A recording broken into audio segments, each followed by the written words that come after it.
Welcome to the channel, everybody. Now today I have a Scum 0.95 and beyond news and updates video for you all. So let's jump straight in, see what the devs have been up to over the past week. Right then, first we have programmers, and they've been working on bug fixing, code review, UI tweaks, and even more bug fixing.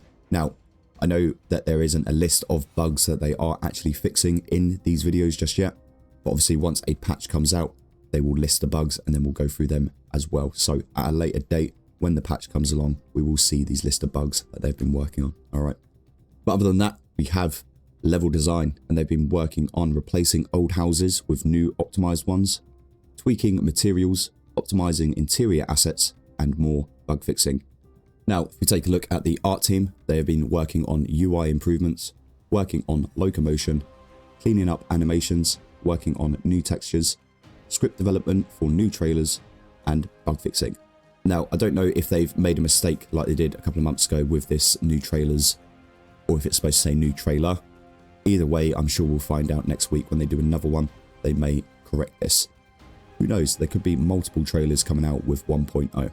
Now, obviously, art team have been working on a lot of bug fixing as well, cleaning up animations, and it's nice to see that they are still working on character locomotion. So, good things are coming from the art team, but again, patience is a virtue, my friends.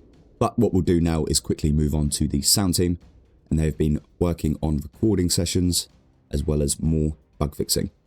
Okay, so bug fixing is going to be across the board in most departments at the moment, especially with 0.95 and the errors that came up with it.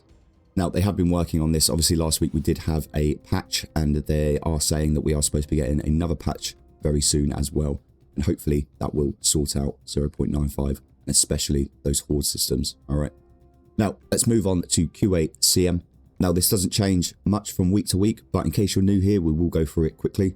And they have been responding to player inquiries, player insight surveys, hunting and banning cheaters, Steam general discussion and bug reports, testing of upcoming features, and again, various bug reports.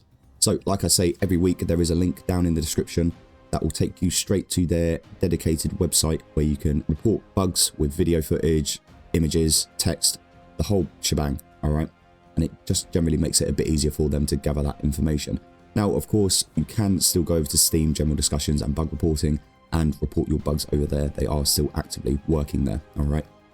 Now, other than this, we have the design team, and a big one here to point out is they have started work on quest design.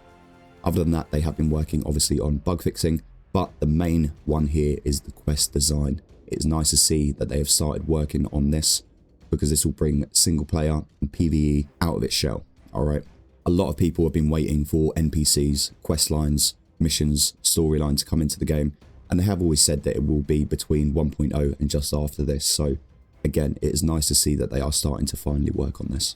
Now, other than this, we do have a few things from Twitter to go through.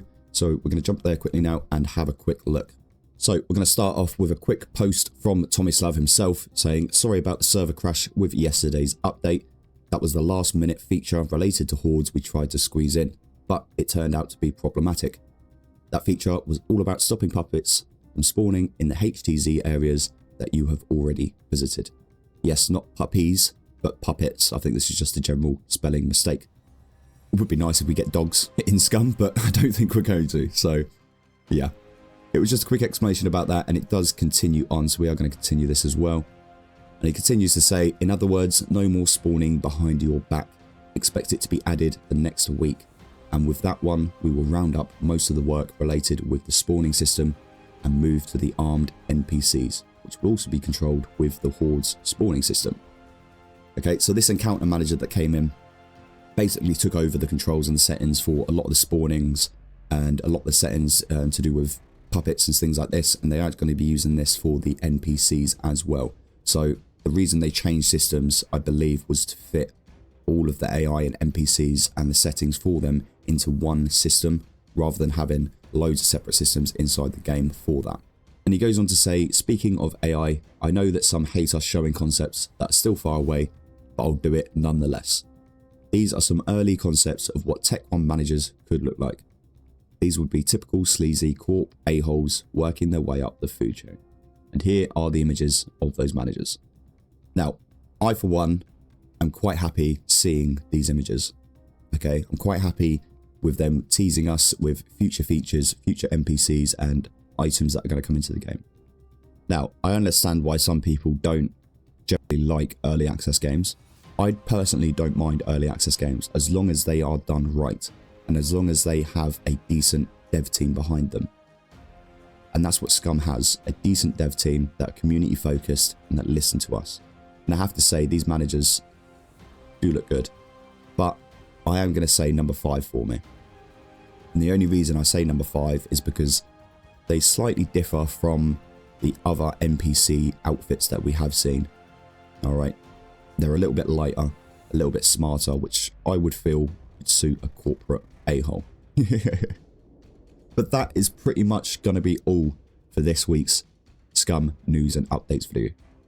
Now, I just want to give a quick shout out to our channel members, Megahoof, Mary G, Balti, Anne, Nectar940, Phoenix, Sam, Carbe, and Lieutenant Dan. Thank you very much for your extra and ongoing support. It's always appreciated. If you want to join them, you can do. Head over to the channel, hit that join button, and see what perk suits you best. It all goes back into the channel and gives you a better viewing experience. But of course, if you want to support me in another way, you can do simply by liking, subscribing, and hitting that notification bell. And that way you'll stay up to date with the latest Scum news, guides, and other content on the channel. Until next time, see ya!